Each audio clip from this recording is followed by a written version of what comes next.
Welcome back. Today we're gonna do a slightly larger top on the Volvo.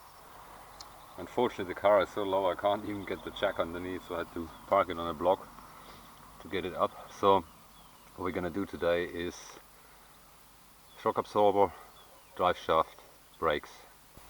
The two at the front and also brakes and shock absorbers at the rear. They got 148,000 miles or something like that, and yeah, I think at least the right hand drive shaft is a bit bad. This one I don't know if it's the bearing or the drive shaft, we'll find out. Okay, let's get the wheel off and take the whole stuff out. The problem is this is a D5, so you got that strut. Unfortunately you have to take everything off, otherwise you can't get to the bolts of the shock absorbers. So yeah, first let's get the wheel off and brake caliper, everything, and then just take the whole shock out. Swap the spring over. We got new top mounts because this one is squeaking badly when you turn the wheel, so I think it's worn out. It's just plastic with some bearing inside, cheaply made, but that's what it is. I also need to do the wheels, but that's how they are. They got some scuff marks here. Well, this one has a dent on the inside anyway. I think I'm gonna scrap that one. I've got some new ones, well, better ones. Need to work on those as well. Alright, let's take the wheel off. Okay, we got the wheels off. This was our culprit here. Look at that kink. I had it at a tire shop once and we balanced it a little bit, but it was just, you can see, it's time now. Unfortunately, it's gotta go. We just roughly painted one of the wheels because we needed a different rim, so we did that quick and dirty, so it looks a bit alright. Getting the whole thing out is relatively simple.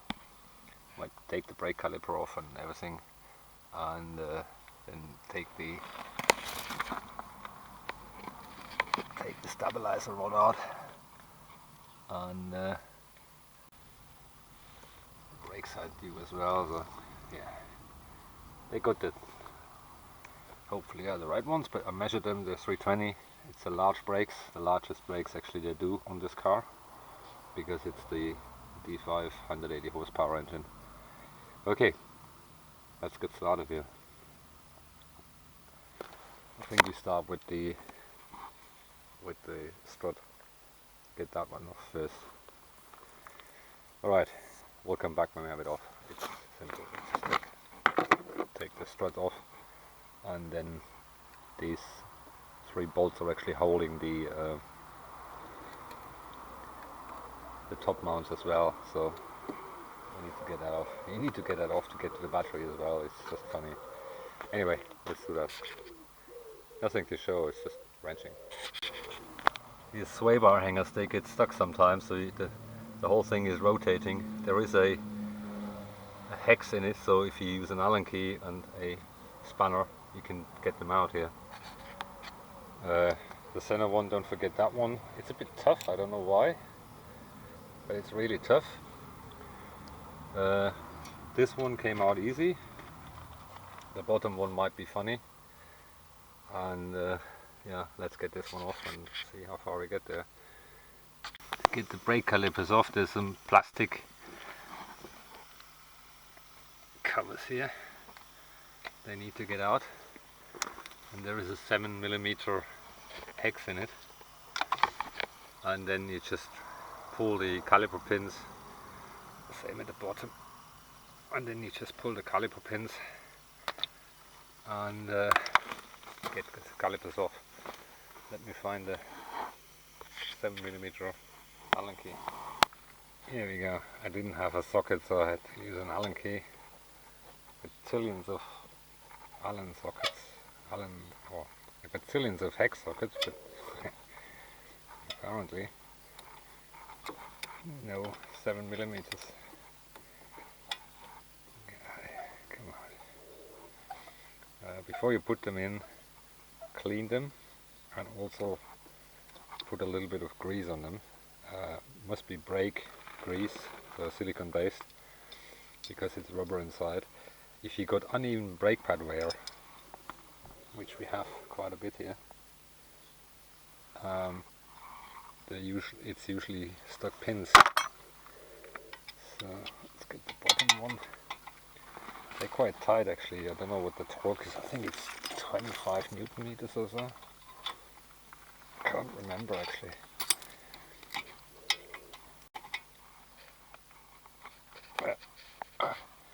I need 2 hands for that. So yeah, you get the idea. Just get the pins out. And then pry the retaining spring off. There's a little lug here which goes into this one. So you're going to pry it upwards and then it comes out.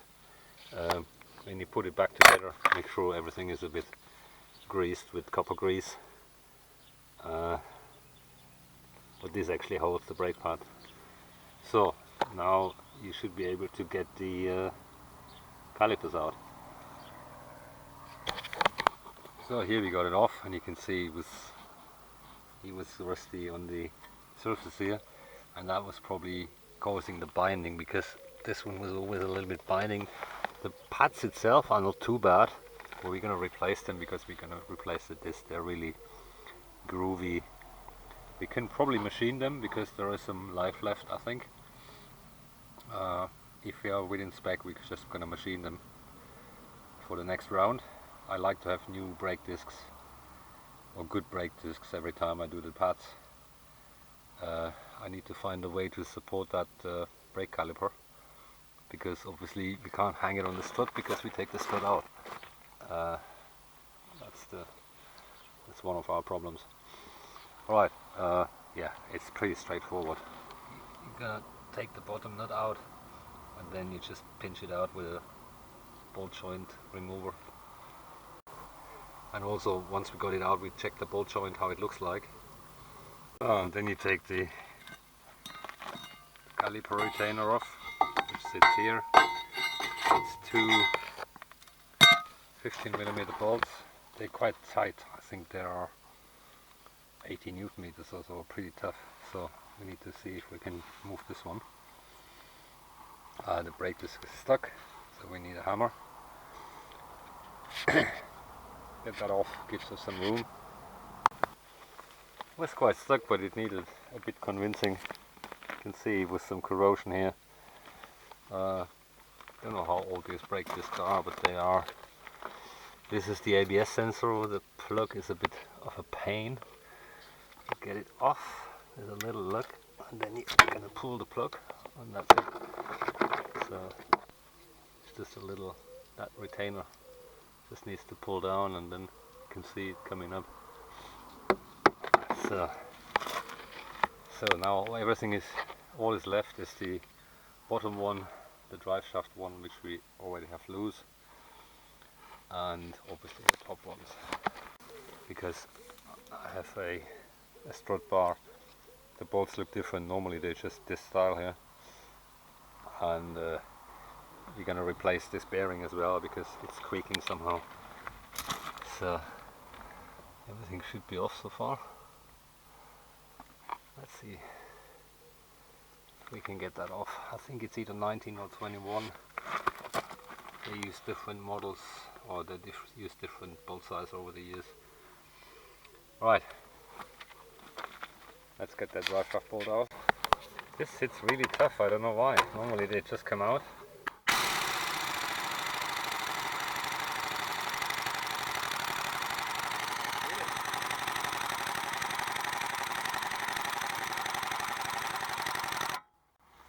Maybe someone used Loctite also, I don't know.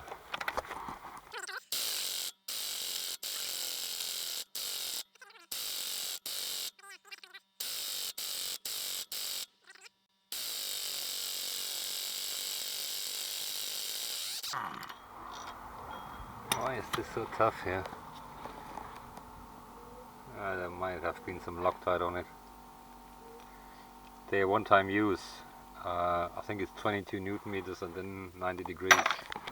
So you shouldn't reuse them. I know this strut has been replaced once. I don't know why.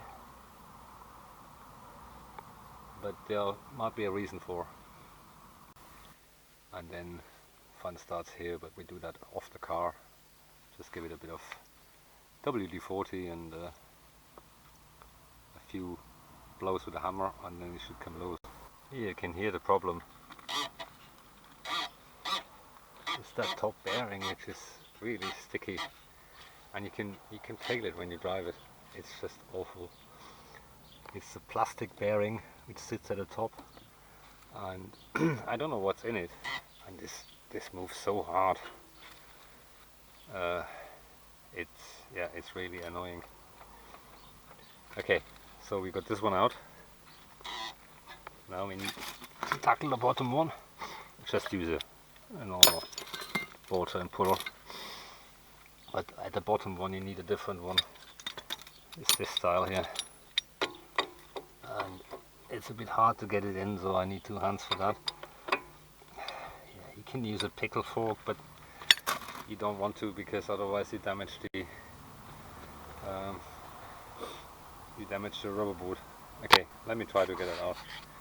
So we got it off. Oh, this has a lot of play. It needs replacing. This is no good. But I will explain why I'm getting some strange tire wear. So I need to order some arms. I think we just order some of those, because the bushings are not new either. So anyway, if you don't get the drive shaft out, put the bolt back in, turn it in a few turns, and just give it a whack with a hammer, and it should come out, and it does. So now just pull it out, get the bolt out, and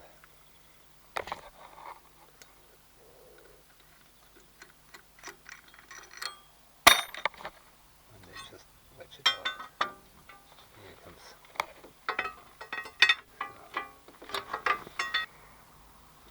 Alright, so top mounts, and then get it out.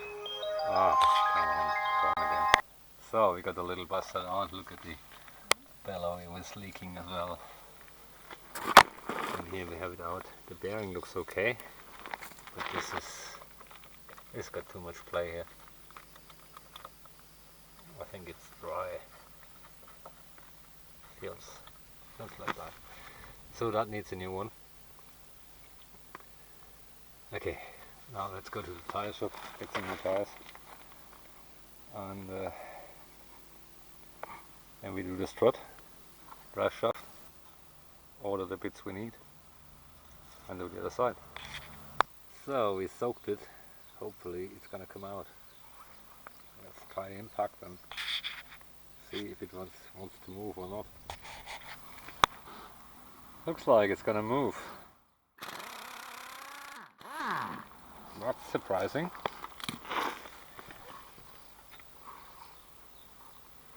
Alright. Okay, just put a chisel in here, spread it a little bit, and then get it out. I soaked the other 2 bolts, hopefully they come out. Something worked here.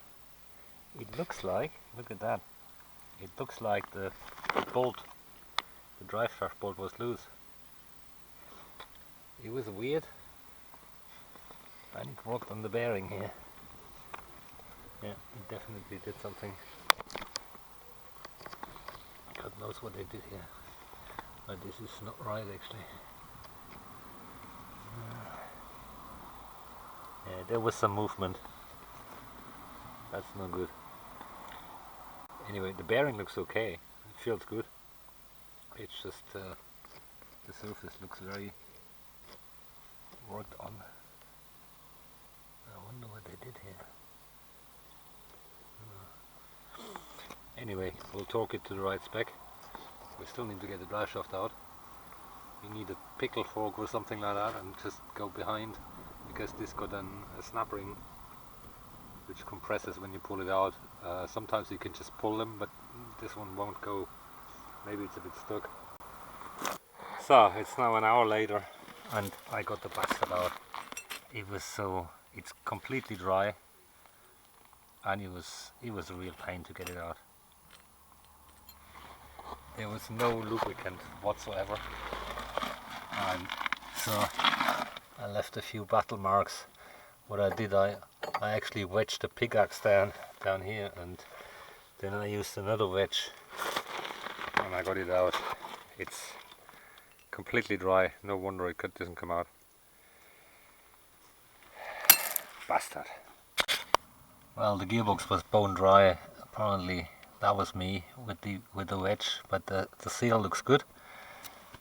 What the wet you see there is actually WD-40. I just sprayed a lot. So, and that's how you get the strut out. Just sprayed it a little bit with a chisel. Apparently the other drive shaft is wrong, this one. They delivered this one wrong, but the replacement fits, so we got everything apart, take it into the workshop, because apparently it's gonna rain tomorrow, so we're gonna do all the struts and stuff tomorrow in the workshop. Right, we can't assemble this side because we haven't got the right drive shaft.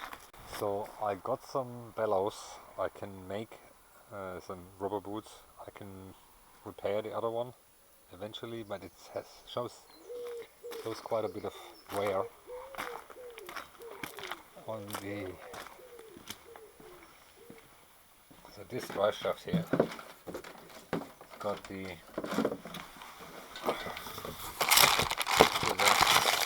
This looks like a manual transmission one. It's got the grooves here, and it's much longer. I put a picture in the video. It's much longer than this one here. Look at that, it's much shorter. It was completely dry, so that's the reason why it didn't come out. The rollers look okay. The cup has a little bit of wear. Worst case, we're gonna fit a new rubber boot and mount it. Depends.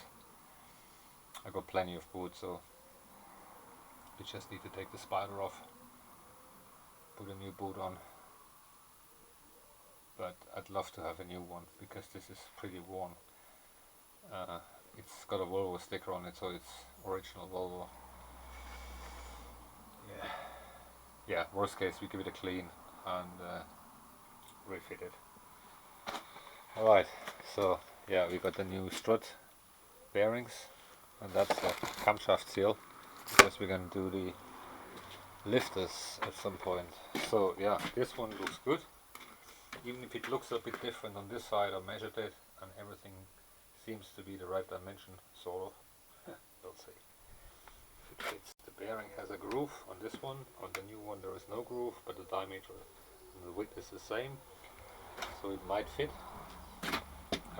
Same here, it was completely dry. I had a bit of a hard time to get it out. I don't know why they don't grease the splines when they assemble it. And this brake disc is much more worn, so I think the caliper was stuck, because the inner pad, it's dark, you know. Both pads have a lot less than the other side. Either it's been replaced at some point, I don't know. Anyway, enough for today. Let's get the stuff into the workshop, give it a bit of a clean, close the window, shut the bonnet, and call it a day. That's it for today. Carry on maybe tomorrow in the workshop, and Sunday we may reassemble at least this side here, and then we're gonna write an angry email telling the guys that the second drive shaft doesn't fit either. Well, that's what it is. Thanks for watching. Thanks for subscribing. Until next time.